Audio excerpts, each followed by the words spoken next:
You're born in the year 105 CE, somewhere inside the crowded sprawl of Rome. No celebration, no midwife whispering blessings, just heat, noise, and a woman who never planned to keep you. Your parents are slaves. That already tells you how much choice you're allowed in this world. None. Your mother leaves you outside like unwanted cargo, hoping someone with spare coins and softer instincts might take you in. In a city of marble temples and triumphal arches, abandoned infants are not shocking. They're routine. Then someone does pick you up. For a second, it almost feels like fortune has blinked in your direction. A man carries you home. A roof, food, survival. But the house isn't a sanctuary. It's crowded with other children, too many, different ages. Same hollow look in their eyes. No one calls anyone brother. No one calls anyone son. You weren't rescued. You were collected. The man who took you in is a mangon, a slave trader. Every child in that house is inventory. Fed just enough, watched carefully, evaluated quietly. Some disappear after buyer's visit. No explanations, no goodbyes. You learn early not to cry too loudly, not to ask questions, not to get attached. This isn't a family, it's a warehouse with a heartbeat. And from the beginning, before you can even form memories, your life already belongs to someone else. By the time you're 5, something becomes clear. You're not being raised, you're being prepared. While the other children scrub floors and haul water until their hands blister, you're pulled aside. Watched more closely. Fed slightly better. Not out of kindness, out of calculation. Your owner studies you the way merchants study fabric. Checking texture. Checking potential. Estimating price. You're taught to speak softly. To move slowly. To never raise your voice. When another child flinches or fights, they're punished. When you flinch, you're corrected. A different slave is assigned to you, not to discipline you, to refine you. You learn how to walk without stomping, how to lower your eyes at the right moment, how to stand still without looking afraid. Later, someone teaches you to dance. Not joyful dancing. Controlled, elegant, measured, every gesture deliberate. Every movement designed to be watched. Your hair is allowed to grow longer than the others. Oils are rubbed into your skin. Dirt is not tolerated. Bruises are avoided. You begin to understand the pattern. The other children are trained to survive labor. You're being trained to survive attention. And attention in this house means one thing. Someone out there is going to pay a lot of money for you. You just don't know why yet. You find out why sooner than you expect. One evening, your owner calls you into his private room. No anger in his voice, no shouting, just calm satisfaction, the kind merchants have when a deal is about to close. He tells you there's one final step before you're ready. Ready for what, he doesn't say. He hands you a cup, tells you to drink. You hesitate for half a second, just long enough to realize hesitation isn't allowed, and you swallow. When you wake up, the world is pain. Not the sharp kind that fades quickly. A deep, burning ache that makes breathing feel optional. Your body feels wrong. Different. It takes time before your mind catches up to what's been done. This wasn't punishment, it was modification. In parts of the ancient world, boys like you were altered to preserve a certain appearance. A voice that wouldn't deepen, a body that wouldn't harden the way others did. It increased market value. It made you rarer. Your owner is pleased. He calls it an investment. Weeks pass, the wounds close. The weakness lingers. Other boys begin to grow into men. Broader shoulders, lower voices, new confidence. You don't. Your voice stays light. Your features soften. You remain suspended somewhere between childhood and something else. You finally understand. You were never meant to grow up. You were meant to be preserved. 2 years later, the preparations stop.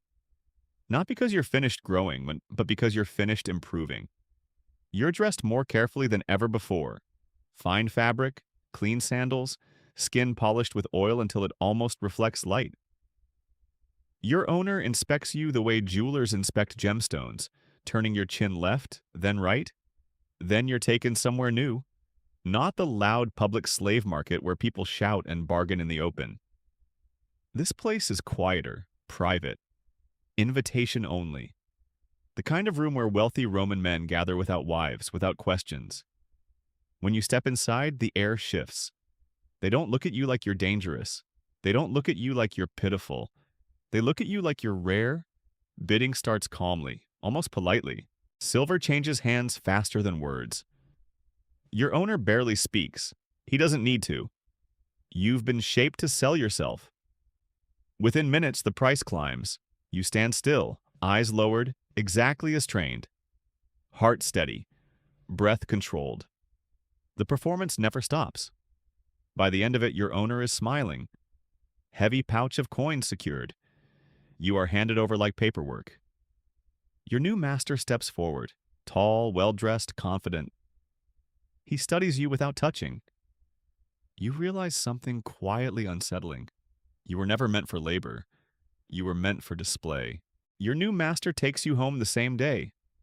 The house is larger than anything you've known. Marble floors, painted walls, servants who move quickly and avoid eye contact. You can feel their curiosity the moment you enter. They know exactly what you are. You're not sent to the kitchens, not handed tools, not assigned chores. Instead, you're bathed. Your hair is brushed, fresh oil is rubbed into your skin. A light silk garment is placed over your shoulders. You smell better than most of the household. It almost feels like privilege. Until you realize you don't have a room. You sleep near the corridor outside your master's chambers.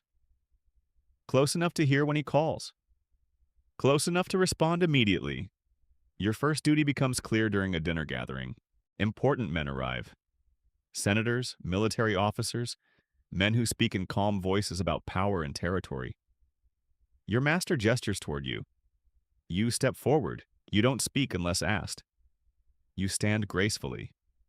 You move when told, a living ornament, an exotic detail that proves his wealth and taste.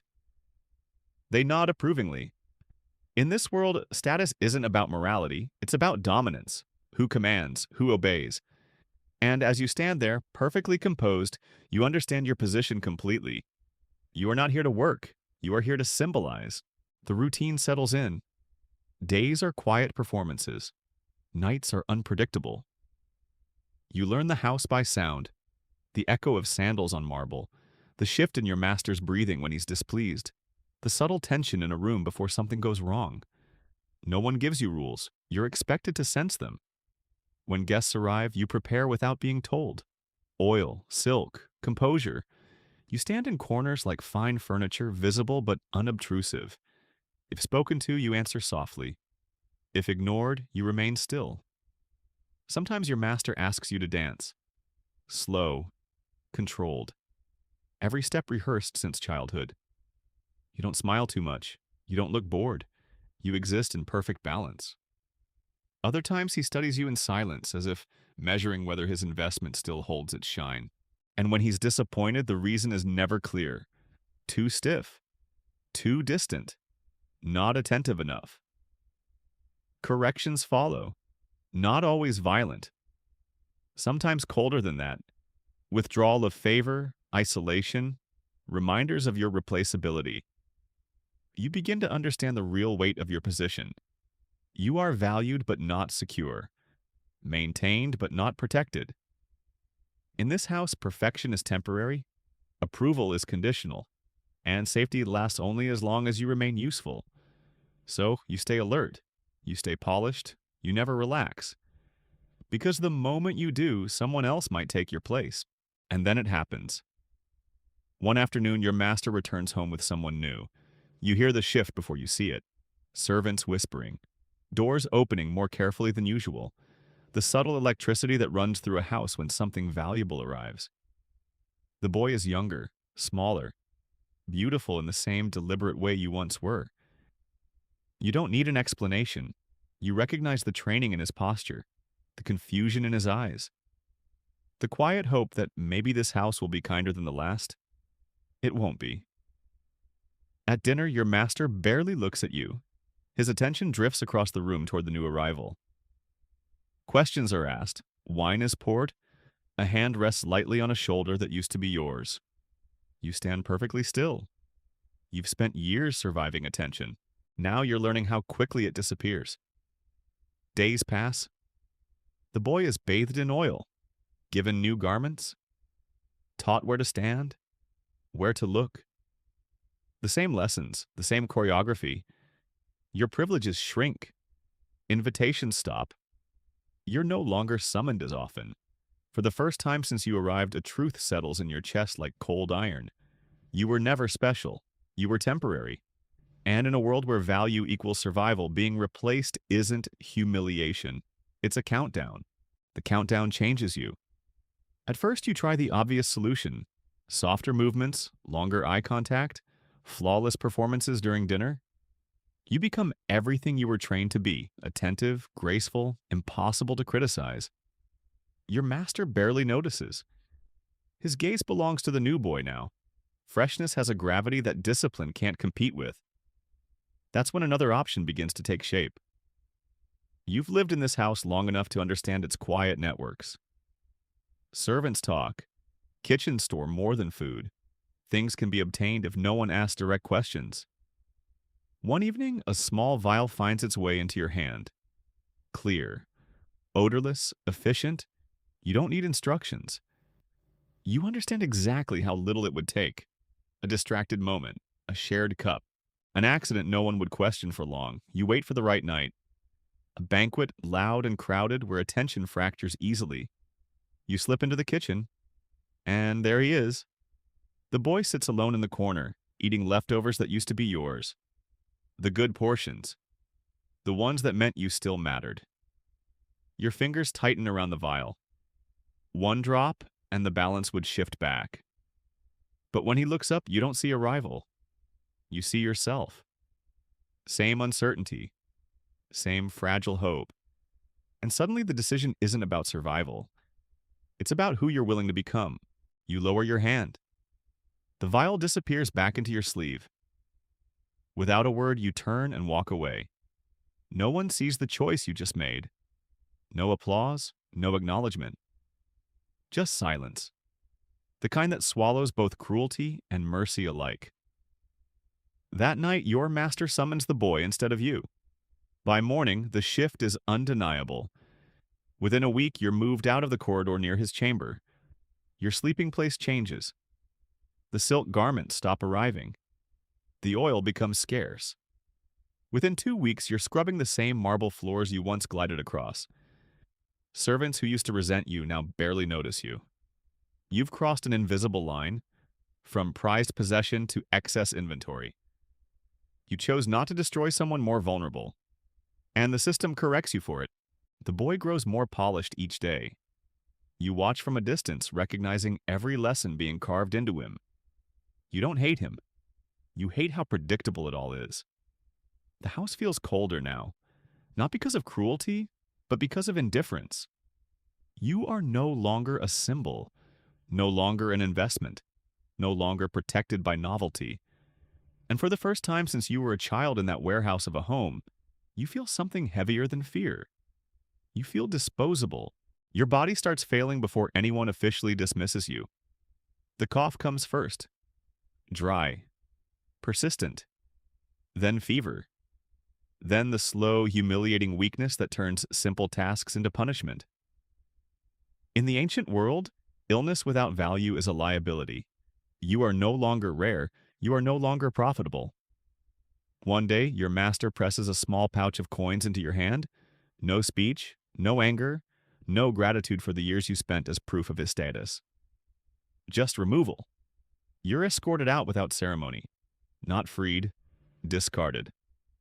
Rome looks different from the street level. Colder, louder.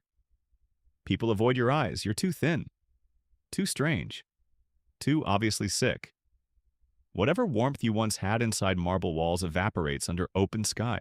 You curl up near a busy road that night, close enough to feel the vibration of passing footsteps. Not close enough for anyone to stop.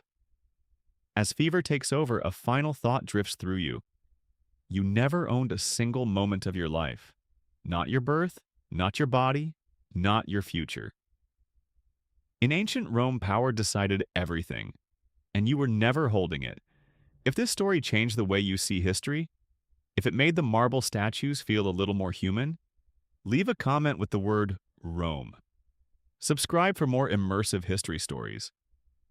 Because sometimes the past wasn't glorious, it was survived.